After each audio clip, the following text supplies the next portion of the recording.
How a simple 1-mile race showcased the true friendship and bond of two middle school students in Harriman in a story that is positively Utah. It was a sunny but cool day here across the state. We do have some more active weather in the forecast.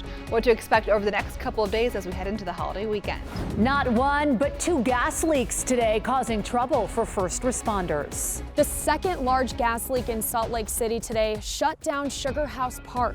What caused the leak and why officials had to close the park. Some Hill Air Force Base parents have been told their children were abused at a daycare, but they aren't allowed to view the video. We'll tell you what the Air Force says. 2 weeks after a welding accident in a Lehigh classroom, a teacher is still hospitalized tonight. New at 9, the touching show of support from the school, the students, and the community. Live from Utah's news leader, Fox 13 News at 9 starts right now. Good evening, everyone. I'm Bob Evans. And I'm Kelly Chapman. It was a busy day for Salt Lake City firefighters as they worked to mitigate not one, but two natural gas leaks downtown. And Utah's Weather Authority is keeping a close eye on the forecast as we enter one of the busiest holiday travel weekends of the year. But we start with a remarkable story in the Jordan School District. An annual 1-mile race at a Harriman Middle School today saw more than 180 7th graders through the 9th grade participate. Fox 13 News reporter Chris Arnold shows us how this became so much more than a race in a story that is positively Utah. Last thing I was expecting. Nate Wegwitz and Riken Evans' friendship formed this school year in a unique way. He was playing Taylor Swift a little too loud on his headphones, and I told him you should probably turn that down if you don't want to get caught, and that's how we met. And that friendship has continued to blossom. We always sit with each other at lunch, usually when we have the same lunch. As the school year comes to a close, the two 7th graders from Copper Mountain Middle School decided to participate in the school's Running of the Colts race. We're planning to run it for a while now. It just sounded interesting, and people always talk about how this thing is like a car, my wheelchair, and how it's like so fast. So me and Nate just decided to show him that it is fast. Riken has arthrogryposis, a condition that has left him in a wheelchair and led to more than 20 surgeries. When the race got going, Riken and Nate were determined to make it to the finish line. We ran into some issues. There's a little bit of like a divot, and my wheelchair kind of got stuck right there. But Nate was right by his side the entire way, whether it was walking with Riken or even giving him a well-deserved lift. I asked him if it was okay first, and he was fine with it, so I just kind of went with it. Before putting Riken back in his chair and pushing him the rest of the way. I love that Riken has somebody who would think of him in that way, to want to share that experience with him. Fox 13 News shared the pictures with Copper Mountain PE chair Angela Thompson. You are gonna make me cry, that's not okay. That's impressive. I just love that he did that. Both Nate and Riken also got to see the heartwarming moments that were captured. It was exciting, for sure. While they didn't finish in first place, Riken and Nate did receive medals for their participation in the annual race, leaving school here on Thursday with plenty of memories.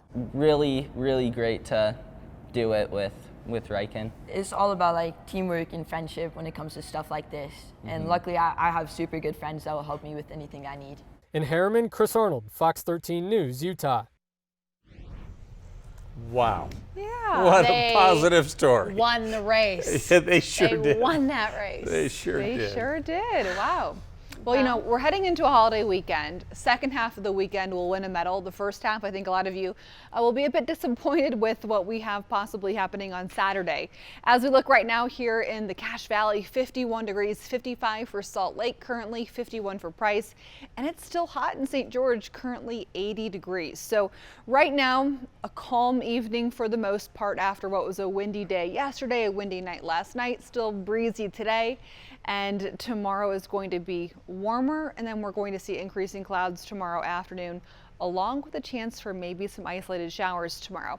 Now, our best chance for showers in the 7-day forecast is going to be on Saturday. So unfortunately, we'll see some impacts for portions of the holiday weekend. For tonight, we've got a cold front that was situated across southern Utah that still brought a few showers towards the Colorado border this afternoon. But for the most part, a pleasant evening here across the state, although it is noticeably cooler out there. For Salt Lake, will be in the 40s for much of the overnight hours and into tomorrow morning. More on that chance for storms for the holiday weekend, what to expect on Memorial Day coming up. Thank you, Allison. Right now, investigators need your help identifying a witness and victim in the death of Santaquin Police Sergeant Bill Hoosier back on May 5th. Police say just after Sergeant Hoosier was killed on I-15, security video from the nearby Maverick shows the suspect trying to take a car at the gas pumps. The man on your screen is believed to be the driver of that car and spoke to the suspect. If you recognize this person, call the Utah County Sheriff's Office and Sergeant Justin Gordon at 801-851-4010. In southern Utah, Hurricane Police had all schools in town go into a lockout after they received reports of a student making threats to, quote, shoot up a school.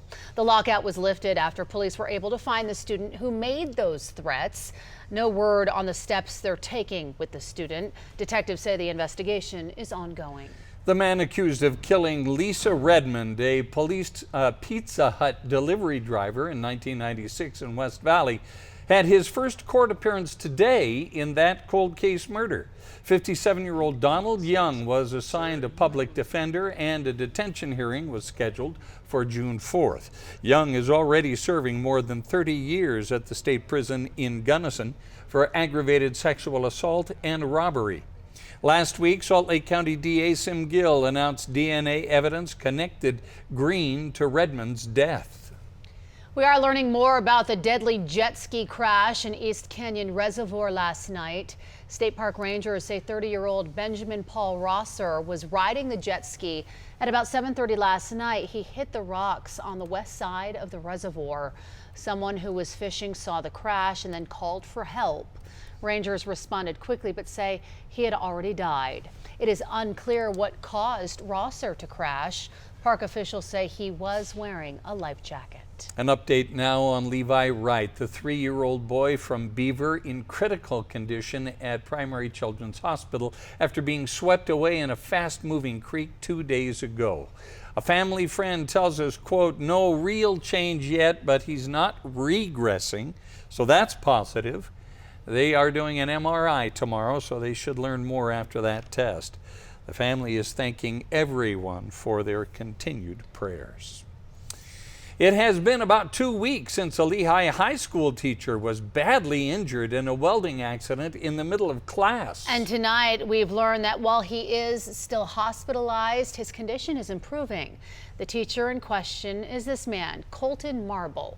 According to our content sharing partner, the Salt Lake Tribune, back on May 10th, Marble was helping a student use a plasma cutter to split a 55-gallon drum in half to create a feeding trough for cattle. Now, when he tried to slice the drum, the plasma cutter ignited and exploded in his face, causing significant damage. No students were injured. Thankfully, students immediately called 911, and another student who had completed an EMT course provided first aid and ultimately saved the teacher's life. Since that incident, there has been an outpouring of support for Mr. Marble. On Tuesday, Salt Lake Tribune photojournalist Trent Nelson captured this display outside Lehigh High School, which says, "Lift Up Lehigh." A GoFundMe page has raised more than $33,000. All of that money will go to Colton Marble's family to help with his medical expenses.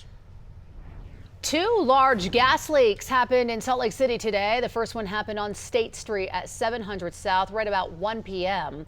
That part of the road was closed in both directions for about an hour. Construction crews hit the gas line, causing the leak. Businesses nearby had to be evacuated. No one was hurt. The incident has been turned over to Dominion Energy. The other gas leak today shut down a popular Salt Lake City park. Fox 13 News reporter Jenna Bree shows us why the cause of the leak did not surprise residents. You say that there's 2 seasons here. It's either winter or construction. The Salt Lake City Fire Department confirmed construction caused the gas leak. This was due to construction, but I'm not sure exactly what happened. There's some heavy equipment on scene working in the roadway. Resident Taylor Truhoft says living in this area can be a pain. I know that they're doing this to better the roads and better everything that's here, and so I know that it's only for the betterment of the neighborhood and the city. However, it is frustrating because, you know, with all the construction that's going on, you have consequences. Crews were stretched thin, with the fire department also dealing with the other unrelated gas leak on State Street. When the incident kicked off, we had 3 engines and a truck and a hazmat unit, and then we had to rely on West Valley's hazmat to come and assist us because we had the other gas leak at the same time. Captain Chad Jefferson says the crazy coincidence made for a long day for crews. Salt Lake City is built very well to handle this sort of thing. We've got a number of firefighters that this is their specialty, and we've got a lot of units that are really close. And we've also got really good agreements with our neighbors. And that showed today about how we work together. In Salt Lake City, Jenna Bree, Fox 13 News, Utah. For the first time since Live Nation merged with Ticketmaster in 2010, the U.S. government is stepping in to curb its powerful hold on the live entertainment ticketing industry. We'll have details on Utah's involvement. Plus, how the Salt Lake City mayor's office is explaining the proposal by Erin Mendenhall to give herself a big pay raise. I'm Fox 13 investigative reporter Nate Carlisle. The number of kids abused at a Hill Air Force Base daycare could be higher than previously disclosed. There was some great soccer play today in the state championship games in 4A, 5A, and 6A. We'll tell you who won the crowns coming up.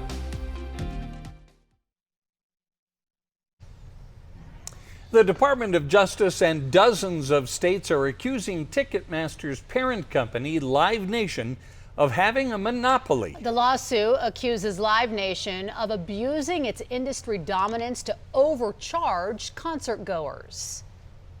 Live Nation relies on unlawful, anti-competitive conduct to exercise its monopolistic control over the live events industry in the United States and over the fans, artists, independent promoters, and venues that power the industry. If successful, the case could lead to sweeping changes in the market for live events. Critics say the lack of competition led to various issues, including poor customer service, confusing pricing, expensive ticketing fees, and restrictions on ticket resales. In a statement, Live Nation called the DOJ's allegations baseless and said the lawsuit will not solve the issues fans care about relating to ticket prices. Now, Utah is not among the states suing Live Nation, but the lawsuit says Utahns were impacted. Part of the Justice Department's lawsuit alleges Live Nation acquired United Concerts to drive SmithsTix out of business. SmithsTix was a local ticket provider owned by the Smith's grocery store chain. The lawsuit claims Live Nation could not buy SmithsTix because it would trigger federal scrutiny. For venues that Live Nation controls, the government's alleging that Live Nation would compel people who are trying to put on concerts and shows at those venues to use Live Nation's services like ticketing through Ticketmaster, and would also threaten them with not being able to put on shows there, and would retaliate against them, threaten retaliation against them if they were going to use other services, for instance, for ticketing. Utah Attorney General Sean Reyes' office had no comment on why it did not join the lawsuit. Wyoming, Arizona, Colorado, and Nevada are part of the litigation. A lawsuit over a deadly tour bus crash in southern Utah has ended with a settlement. In 2019, a tour bus crashed near Bryce Canyon National Park. 4 Chinese tourists were killed. Dozens of others were injured. The families of some of the victims filed a lawsuit against UDOT, alleging there were problems with the road. This week, UDOT settled with the families and the lawsuit was dismissed. They are still grappling with the loss. Honestly, this happened 4 or 5 years ago, and dealing with the loss has been difficult for all of them. They grieve in a different way, sometimes than even we do here. But at the same time, they are excited to hopefully put a little bit of this chapter behind them and to move forward with the rest of their lives. UDOT declined comment except to say it hopes this brings some closure for the families. Salt Lake City Mayor Erin Mendenhall is proposing a significant pay raise for herself. As part of her budget, she is proposing her salary be increased from $168,000 a year to $211,000. If she gets a raise, by law, so do members of the Salt Lake City Council. Mayor Mendenhall's office is defending the proposal since she is a full-time mayor. She says the Salt Lake City mayor leads the municipal government of the most populous city in one of the fastest-growing, most dynamic states in the U.S. This compensation adjustment addresses a pay disparity, both in comparison to cities and towns in the state and within Salt Lake City Corporation. This position has not received a market rate adjustment in at least 10 years. Utah's largest police union is endorsing Governor Spencer Cox in his re-election campaign. The Fraternal Order of Police, which represents 5,200 police officers all across the state, says Governor Cox has been responsive to law enforcement needs and has been an exceptional advocate for the profession. The union's endorsement is a big one as Governor Cox heads to a primary election in June. Well, this week it has been rather cool. We were in the low 60s for Monday and Tuesday. Wednesday we were windy and we warmed up. Today we did hit 60, but this is below average by 15 degrees, an average high this time of year in the mid 70s. So right now as you're getting ready for bed, it's cool out there for sure. Looking out into Provo, 53, 51 for Lehigh, 48 for Tooele. Right near freezing for Alta, 36 for Bear River, 41 in Colville, up towards the Cache Valley, 51 for Logan right now. 37 degrees currently in Evanston, and for St. George right now, it has been warm down there today, currently 80 degrees for St. George. We did have a cold front that moved through, brought a few showers and clouds this evening into far eastern Utah, but as we look at the bigger picture in the forecast tonight, we're going to have a pretty calm and quiet night here across the state. For Salt Lake City, our temperatures will be dropping into the low 40s for early tomorrow morning. And then for tomorrow, we'll still have a breeze, but it's not going to be as windy as it was today. And this is primarily going to be south of I-70 for tomorrow.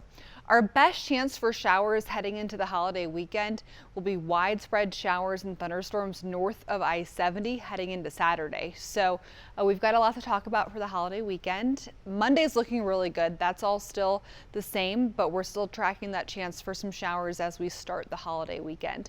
But for Friday morning, tomorrow morning, if you're going to be road tripping early in the day, no problems here. Temperatures close to 35 to 45 for much of the state first thing tomorrow morning. And then throughout the day tomorrow, we'll see some increasing clouds. Our temperatures are going to be close to about 70 tomorrow, so it will be warmer, and we'll have a chance for some isolated rain primarily in the afternoon, and then better chances Friday night into Saturday here across northern and central Utah. St. George, plenty of sunshine and warm temps. In fact, it's going to get even hotter heading into next week. For tomorrow across the state, we've paused this for you for Friday at 4 p.m. the start of a holiday weekend, and it's going to be close to 70 to 75 for much of Utah for tomorrow. So a comfortable day, and temperatures in fact will be pretty comfortable throughout much of the next several days. And then we'll see some increasing clouds throughout the day tomorrow, and we'll see that chance for some showers for our Friday afternoon. St. George 88 tomorrow, 85 on Saturday. And then look at these temperatures starting on Sunday, 90s, maybe even getting into the upper 90s by the middle of next week. Memorial Day looking sunny and hot for St. George in the 90s. For the Wasatch Front, we're also heating up starting on Monday. We're back into the 80s. So we're going to see our longest stretch of our hottest temperatures so far this year right around Memorial Day, but we'll talk more about that chance for some widespread storms on Saturday coming up later in the hour. The prosecution has rested, and now the defense has rested as well. But that does not mean the Chad Daybell murder trial goes right to the jury. See what happened in court today. Chad Daybell's triple murder trial is nearing its end as the defense rested its case today. But the big question today was, would the accused murderer take the stand? Court TV correspondent Kelly Craft has the latest from Boise. Chad Daybell, the self-proclaimed prophet on trial for triple murder, will not testify on his own behalf. Mr. Daybell, have you in fact discussed that issue with your attorney? Yes. And has he advised you of your right to either testify or not be compelled to testify in this trial? He has. All right, and it's your decision to not testify, is that correct? That is correct. Prior to the judge admonishing Chad Daybell of his right to testify, we heard more information about the remains of 16-year-old Tylee Ryan. Defense counsel had an expert in forensic anthropology show the jury a diagram of Tylee Ryan's skeletal remains. The expert told jurors about the remains that were missing. We found that there were certain areas of Tylee Ryan's remains that were absent, and this included large parts of the vertebral column, most of the left and right arms, and large portions of the legs, kind of from mid-thigh down towards the ankle on at least one of the legs. And the defense has rested its case in chief. The state did begin calling rebuttal witnesses and will continue to do so on Tuesday. That's the latest from here in Boise, Idaho. Kelly Craft, Court TV. Utah military families told their children were abused at an on-base daycare. Surveillance video exists, but parents aren't allowed to see it. I think it's pretty critical for parents to know exactly what was said or done to the child. Fox 13's Nate Carlisle tells you what commanders aren't. What do you think these Hill Air Force Base families are going through? They are probably saying, why are they not showing me anything? Are they trying to hide something? Fox 13 Investigates, coming up next on Fox 13 News. For more than a year, federal agents have been investigating child abuse at Hill Air Force Base's daycare center. 37 children may have been abused. 12 providers are suspected either of abusing children or failing to report the abuse. But in talking with parents, Fox 13 has learned the number of victims may be even higher. And to this day, many parents still don't know the extent of the mistreatment. Really, that's a trauma for parents too. It breaks down their trust in others. I'm Fox 13 investigative reporter Nate Carlisle. Here's what we know about allegations of child abuse at Hill Air Force Base. These are previously released images of Hill Air Force Base's Child Development Center, or CDC. Here's video of it under construction in 2011. It's a daycare for children ages 6 weeks to 5 years old whose parents are airmen or Defense Department employees. No Hill families would go on camera to speak with us, fearing retaliation from the Air Force. But multiple parents did provide Fox 13 documents and relayed to us their conversations with commanders and investigators. The investigation is relying on security cameras like the one seen in the construction video. 70 days of footage captured in late 2022 or early 23. Investigators told parents the abuse includes using too much force when putting down children in beds or on floors, causing heads to bounce. Sometimes the children were picked up by their arms or legs. In at least one case, a staffer is suspected of swaddling a child in blankets to restrain her. Some parents have been told staff hit their children to get them to comply with commands. At a town hall-like briefing in May 2023, Colonel Jeffrey G. Holland, the commander at Hill, gave families those numbers. 37 children suspected of being abused and 12 providers under suspicion. But since that first briefing, more families have been informed that their children too may have been abused. No criminal charges have been filed, though parents were told some of the suspected staffers have resigned or were terminated. Some parents early in the investigation got to watch a snippet of their children being mishandled by staff. But most families we spoke to said they have not been allowed to watch footage and have not received a complete account of what happened. The Air Force has a published policy saying no one is allowed to view the video unless they are part of the official investigation.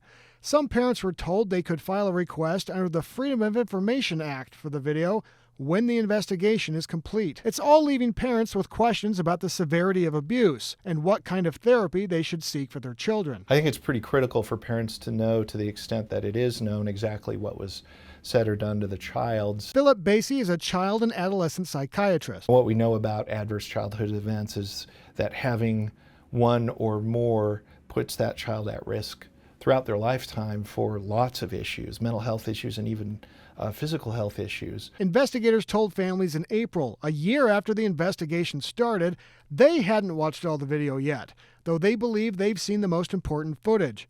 Parents have been told one of the 2 investigators they've been speaking with was recently preparing to transfer elsewhere, and the investigation could drag on for another year. Meanwhile, this is a letter sent in December to all Hill families with a child at the center. It's a warning to parents identifying some escalating problematic behaviors in children there, and that some kids could be removed from the center if it doesn't stop. There's no acknowledgement the abuse at the center could be a contributing factor. Young children may present as withdrawn, quiet. They may have difficulty regulating their behavior and their emotions when they're frustrated. They may have trouble sleeping regularly. They could regress in terms of toilet training. And there's this. Investigators have told parents the names of some of the staffers suspected of abuse, while some employees have been moved to jobs elsewhere at Hill.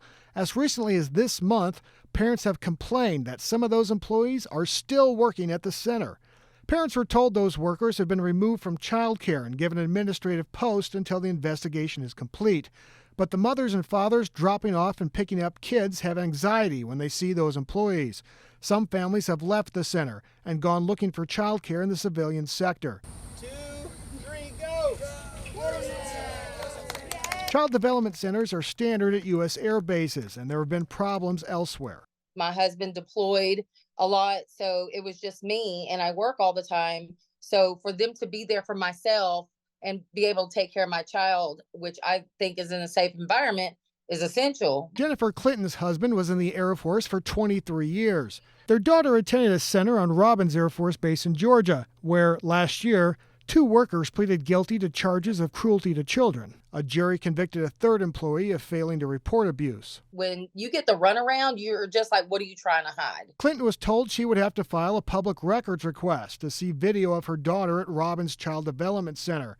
Her husband didn't want her to do it. My husband literally just begged me because he was so scared of being reprimanded. What do you think these Hill Air Force Base families are going through at the moment? They are, for one, they're probably scared because to them, they're probably saying, why are they not showing me anything? Are they trying to hide something? Fox 13 asked for interviews from everyone from the base command staff up through the Secretary of the Air Force. Instead, the Air Force sent this statement. The Air Force continues to make every effort to ensure the children in our care are in a safe environment and treated by qualified providers with compassion and dignity. This case is a high priority for the Air Force, and we are committed to fully investigating the allegations, which include reviewing thousands of hours of CCTV footage as expeditiously as possible. To protect the integrity of this open and ongoing investigation, we cannot currently provide additional information on the case. While we endeavor to be completely transparent with parents of children enrolled at our CDC, we have a responsibility to allow the investigative process to collect and review all available evidence and run to its conclusion. CDC is the acronym for the Child Development Center, the daycare on Hill Air Force Base. I think it's important to ask here, who determines what is actually abuse in these cases? What the parents have been told is that Hill Air Force Base has a committee or a board, and they are reviewing the video along with law enforcement, and they're kind of polling each other about whether this meets the criteria for a violation of policy or even child abuse. Nate, Hill Air Force Base is in Utah's 1st congressional district. So what has Congressman Blake Moore said about this? Representative Moore's office sent us a statement saying he has been briefed on this last year. He's not been briefed recently. We also asked Senators Lee and Romney for statements, and their staffs did not reply to us. Now, you mentioned that the parents were not able to view any of the video evidence in this case. Do the parents have a voice? I mean, is anybody representing or advocating for them? They would tell you no. The parents feel pretty isolated. The Air Force has given them some pamphlets on how to get family counseling, things like that. But these are families that haven't lived in Utah for very long. You know, the kind of the migratory nature of the military family, and they don't feel like they have a real support system right now. We will be waiting for a follow-up. Nate Carlisle, live in studio with us tonight. Thank you for your reporting, Nate. Thanks, Nate. Thank you. Coming up, there is a new fence that's up and now blocking a popular trail in Salt Lake City. Why hikers and cyclists need to find a new route for now. And hills in northern Utah are turning yellow with blooms from an invasive plant. What harm they cause and what can be done. Coming up. The high school girls lacrosse season came to an end today, and what a finish in the 6A championship game. Almost a wild comeback.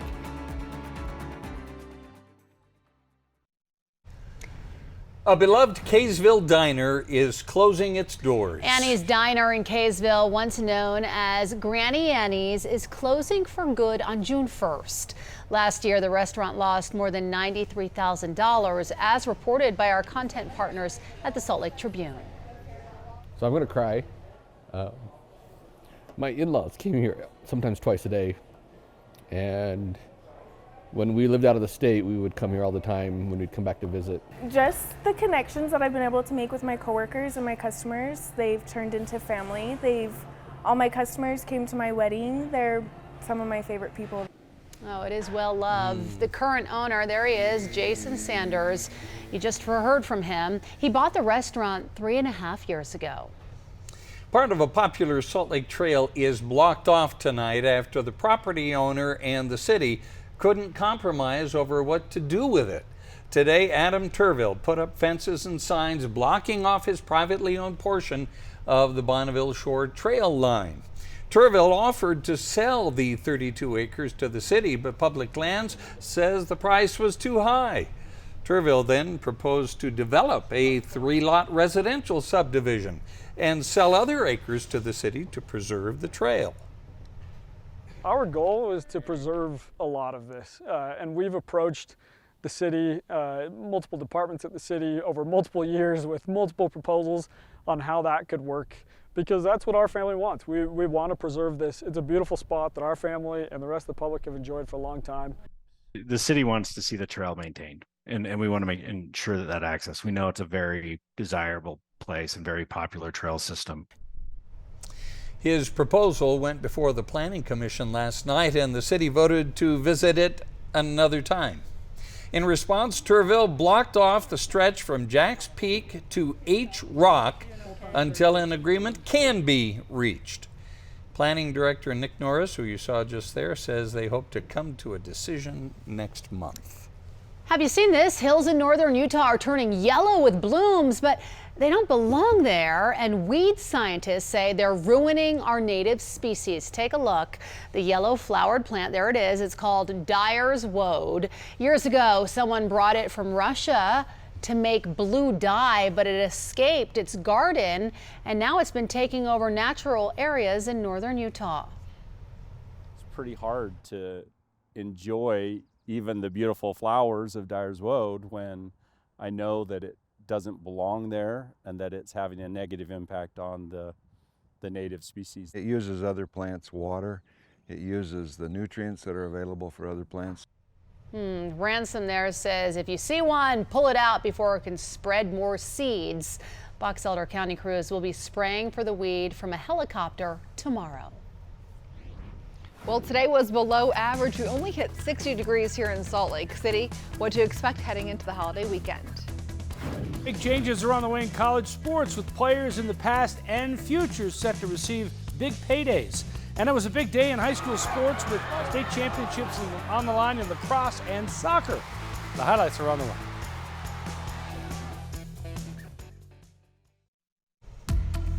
You know, Memorial Day is the official or unofficial start of summer, and so naturally we expect nice weather, summer-like conditions. Memorial Allison. Day, but also tomorrow, which is the last day of school for many school districts around the state. That is considered the official start of summer as well. Yes, and unfortunately, Saturday is not looking great. So the first start for those kids to their summer break, going to be quite wet. But Monday, I mean, Mother Nature, it was like she's taking notes, because we head into next week. We've got much hotter weather, and we also have much drier weather in the forecast. But for now, we've got more active weather returning Friday into Saturday. Memorial Day weekend will likely be off to a wet start for the first portion of it, and then things are going to look really nice Sunday into Monday. 55 currently for Salt Lake, 54 for Ogden, low 50s currently for Utah County. So our system that moved through last night, that's exiting. We'll see the chance for some showers early on Saturday, but the bulk of this will be arriving into Saturday afternoon, quickly moving out into Sunday. Maybe a few lingering isolated showers on Sunday, but generally speaking, much drier. Sunday, still somewhat cool on Sunday, and then things are going to ramp up heading into early next week. And by the middle of next week, we're going to be flirting with maybe even 100 degrees down into far southern Utah. So we've got a long stretch of hot conditions in the forecast next week. But for tonight, mostly clear. A cool-ish start tomorrow. Chance for some isolated rain tomorrow afternoon into Saturday morning. And then better chances on Saturday afternoon, mainly north of I-70. Hour-by-hour forecast into tonight and tomorrow morning, 7 a.m. 30s and 40s here across the state. We'll have those temperatures tomorrow, warmer than today. Chance for some isolated showers, mainly about I-70 and further north. But let's talk about that chance of precipitation on Saturday, because I know a lot of you probably have some plans this weekend, or you're working. I'm working on the holiday as well, so I'm right there with you. For Ogden, widespread showers on Saturday. For Provo, your chance of precipitation also skyrocketing for Saturday. That is going to be your best chance in the 7-day forecast, and then drier into next week. For St. George, very low chances for isolated showers on Friday night. And for Logan, we're going to have your chances becoming likely on Saturday also. So how much precipitation are we talking here in Salt Lake?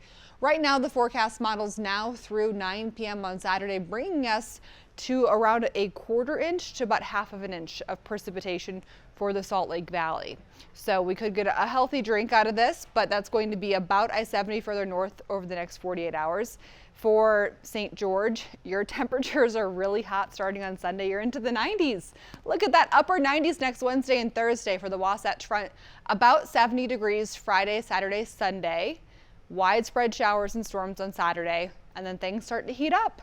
80 on Monday, that's Memorial Day. Right now, still really giving a thumbs up to any events for the holiday. And then we've got mid-80s for the middle of next week.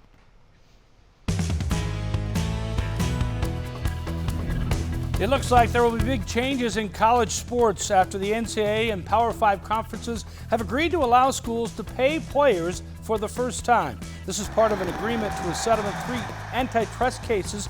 The NCAA will pay more than $2.7 billion in damages over 10 years to past and current players, with a revenue sharing plan that allows the schools to share up to $20 million per year with its athletes.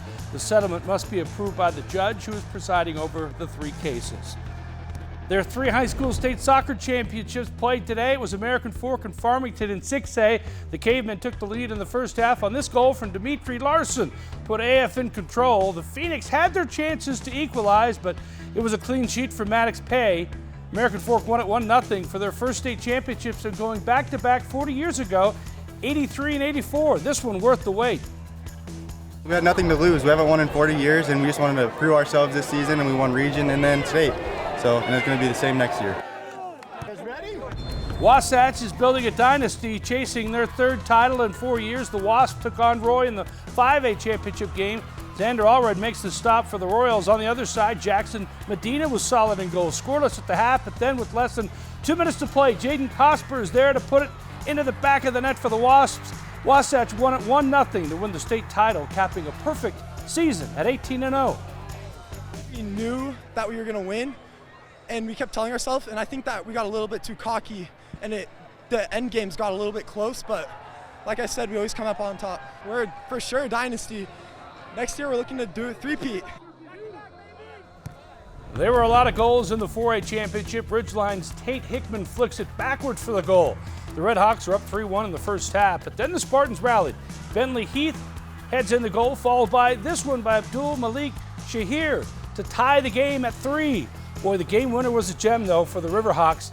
Ivan Leon with the bicycle kick back into play, and there's Denier Dean put away the game winner. Ridgeline survives 4-3 for its 3rd crown in 7 years. I've definitely tried it in games, but hasn't gone in, but clearly here it worked, so I'm just happy we won the game. It's the greatest feeling, honestly. You know, it was a fight through the whole game, but we ended it on a win, so it feels great. And the team gets you going, you know, it's super hype. Mountain Ridge and Fremont played in the girls' 6A lacrosse state championship game. Fremont's Ashlyn Williams scores one of her 4 goals to put the Silver Wolves up 7-3 in the second quarter. Then it's McKaylee Sargent.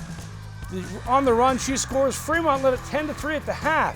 Third quarter now, Sargent scores her 3rd and final goal. Fremont was up 11-3, looked like a blowout, but Mountain Ridge rallied back. 7 straight goals. Taya Clark scores her 2nd goal. That cut the lead to 1 with 19 seconds to play, but Fremont held on to win it 11-10 to win the state title. First played Mountain Ridge and we lost to them. Then in the first half we were winning. We're like, oh my gosh, we can actually do this. I've never won a state championship before. It was amazing. So a great feeling for sure, especially that I'm a senior. I'm like, a good way to end up on top, right?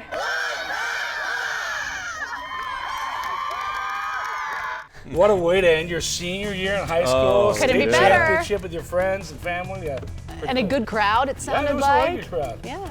Most of them from Mountain Ridge, which is real close to that stadium. Unfortunately, they didn't lose it, but still a great crowd. And more championships tomorrow. Yeah, we got softball, boys lacrosse, and then baseball on Friday and Saturday. You got a busy weekend, Jeff. Busy weekend. Yeah, no naps for you. Thank you. We'll be right back. Okay, finally, Utah's new NHL team still looking for a name, and one of Utah's most beloved brands is putting out a suggestion. Okay, consider this. The Utah Green Jellos. Take a look. This video is for the powers that be at Utah's new hockey team. So if that's not you, you can just keep skating on by.